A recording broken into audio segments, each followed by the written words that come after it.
உலக இரட்சகராகிய இயேசு கிறிஸ்துவின் நாமத்தினால் அன்பின் வாழ்த்துக்கள். இந்த 8வது மாதம் 30ஆம் தேதி வெள்ளிக்கிழமை காலை பொழுதில் அனுதின கர்மலத்தை நிகழ்ச்சி வாயிலும் சந்திப்பில் கற்றுக்கொள்ள மகிழ்ச்சி அடைகிற கற்றுக்கொள்ள ஆசீர்வதிப்பாராக.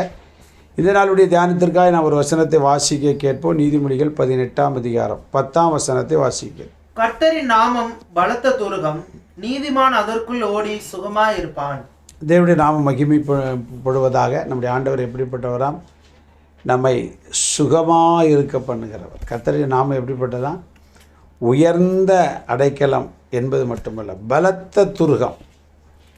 பலத்த துருகம்னா அந்த துருகத்திற்குள்ளே யாரும் உள்ளே புகுந்து நம்மளை அட்டாக் பண்ண முடியாது. நீதிமான் அதற்குள் ஓடி சுகமாக இருப்பான். அப்போ என்ன அர்த்தம்? ஆண்டவர் நாம் சுகமாக இருப்பதை, சுகபோகமாக இருப்பதுன்னு நினச்சிடக்கூடாது. இன்றைக்கி அநேக டுபாக்கூர் ஊழியக்காரங்கள் அப்படி தான் சொல்லிகிட்டு இருக்கிறாங்க. சுகபோகமாய் கிடையாது. சுகம் வேறு, சுகபோகமாய் இருப்பது வேறு. சுகம் என்பது என்ன?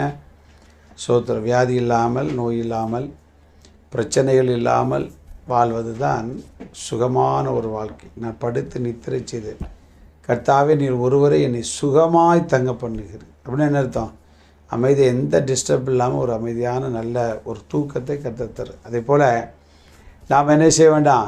நம்முடைய வாழ்க்கையில் நம்மை சுகமாய் நடத்துகிற தேவன் நம்ம கூட இருக்கிறார் என்று நினைத்து எதை குறித்து கவலைப்படக்கூடாது.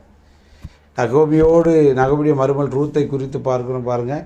அவள் நகோமியை மட்டும் கிடையாது, நகோமியுடைய தேவனை அவள் நம்பினாள். அதனால் நடந்த காரியம் என்ன? அங்கே ரூத்தின் புஸ்தகம் 2ஆம் அதிகாரம் 12ஆம் வசனத்தை வாசிக்கும் பார்த்தீங்கன்னா போவாசி விதமாய் சொல்லுகிறார். செய்கைக்கு தக்க பலனை கர்த்தர் உனக்கு கட்டளையிடுவாராக.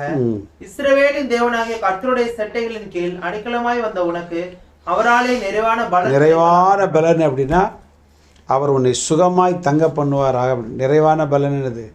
அவள் எதிர்பார்க்கிற வாழ்க்கை, அவள் எதிர்பார்க்கிற ஆசீர்வாதம், அவள் எதிர்பார்க்கிற தேவைகளை கர்த்தர் கொடுத்து ஆண்டவர் எப்படி சொல்வார்? அவள் வந்தது எப்படி வந்தா அப்படின்னா பல குழப்பம், நிந்தை, அவமானம், தனிமை, ஏழ்மை, வறுமை அப்படி ஒரு நிலைமையில் வந்தான். ஆனால் அவன் என்ன வாழ்த்துற அப்படின்னா உன்னதமானுடைய செட்டில் அடைக்கலமாக இருந்த உனக்கு அவராலே நிறைவான பலன் அப்படின்னா உனக்கு சுகமான ஒரு வாழ்க்கையை கர்த்தர் கொடுப்பாராக என்று சொன்னால் அதே போல் ஒரு சுகமான வாழ்க்கையை கர்த்தர் கொடுத்தார்.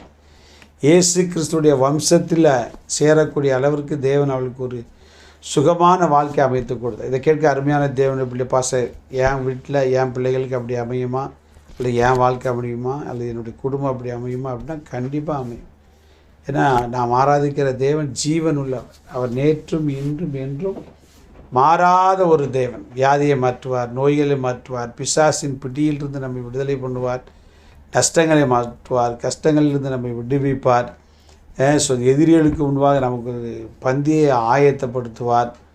அப்படி ஒரு பட்டியல் போட்டுக்கிட்டே இருக்கலாம். என்ன அப்படின்னா நாம் சுகமாய் எதை நமக்கு செய்தால் நாம் சுகமாய் வாழ முடியுமோ அதை நமக்கு என்ன செய்வார்?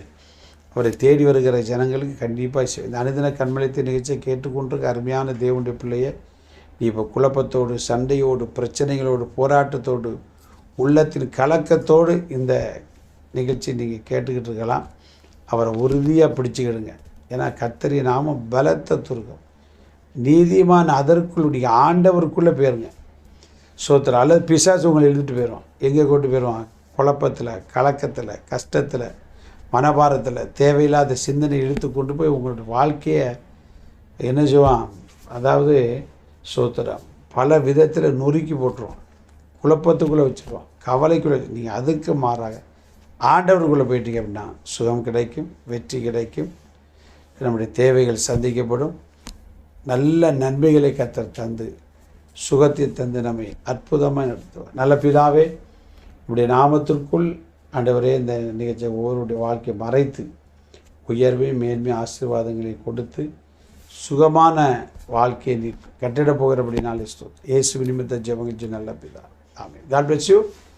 நாளை காலை அனுதின கர்மலில் சந்திக்க வரைக்கும் தேவ கிருபை நம்மை தாய் நடத்துவதாக. ஆமென்.